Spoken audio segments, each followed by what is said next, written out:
Solar, solar लावणार आणि सबसिडीही मिळवून देणार। गृह खातं मिळालं तर शिंदे उपमुख्यमंत्री राहणार। शिंदे गृह खात्यावर अडून बसल्याची सूत्रांची माहिती। गृह खातं न मिळालं शिंदे दुसऱ्याला उपमुख्यमंत्री करण्याची शक्यता।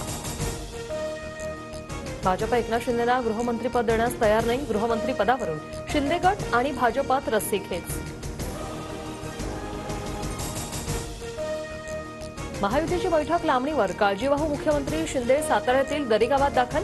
पुढील 2 दिवस महाराष्ट्रात महायुतीच्या बैठका नाहीत।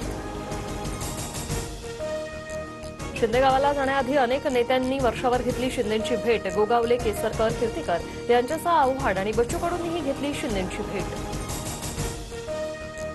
5 डिसेंबरला आझाद मैदानावर नव्या मुख्यमंत्र्यांचा शपथविधी। TV9 मराठीला खात्रीलायक सूत्रांची माहिती। लवकरच अधिकृत घोषणा। मंत्रालयातील मंत्र्यांच्या दालनातील सामानाचं शिफ्टिंग सुरू। मंत्रालयातील दालनं आता नव्या मंत्र्यांच्या प्रतीक्षेत। फडणवीस तिसऱ्यांदा महाराष्ट्राचे मुख्यमंत्री होणार। देवेंद्र फडणवीसांच्या नावावर महायुतीच्या बैठकीत शिक्कामोर्तब। सरकारमध्ये सहभागी व्हावं अशी एकनाथ शिंदेंना विनंती केली। आमच्या विनंतीचा शिंदे विचार करतील, शंभूराज देसाईंची माहिती। सर्वोच्च खुर्ची मिळत नसल्यानं शिंदेंचा चेहरा पडलेला। पक्ष वाचवण्यासाठी शिंदेंकडे उपमुख्यमंत्री पदाशिवाय दुसरा पर्याय नाही, विजय वडेट्टीवारांचा निशाणा।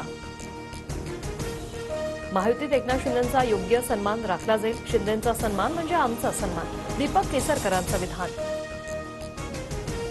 एकनाथ शिंदे आणि अजित पवारांचं काम आता संपलं, त्यांना हवं ते कधीच मिळणार नाही, संजय राऊत यांची टीका। शिवसेनेला गृहमंत्रीपद मिळावं, आमदार भरत गोगावलेंची मागणी। यावेळी मंत्री नक्की होणार, गोगावलेंना विश्वास। ईव्हीएम मशीन फॉर्मॅट न मारता फेरमतमोजणी करावी, बहुजन विकास आघाडीच्या हितेंद्र ठाकूर यांची मागणी। मतमोजणी प्रक्रियेवर ठाकूरांचा आक्षेप।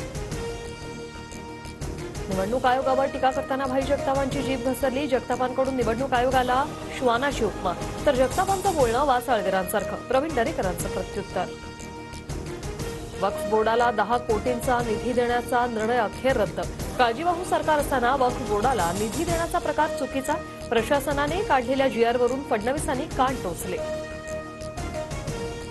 गोंदियातील खजरी गावाजवळ एसटीच्या शिवशाही बसचा अपघात, 12 जणांचा मृत्यू। मृतांच्या कुटुंबियांना केंद्र आणि राज्य शासनाकडून एकूण 12 लाखांची मदत। मोदींकडूनही दुःख व्यक्त। नालासोपाऱ्यात अनधिकृत इमारतींवर आज सलग दुसऱ्या दिवशी मोठी तोडक कारवाई, तर बहुजन विकास आघाडीकडून कारवाईनंतर बेघर झालेल्या लोकांना जीवनावश्यक वस्तूंचं वाटप। सोलार, सोलार लावणार आणि सबसिडीही मिळवून देणार।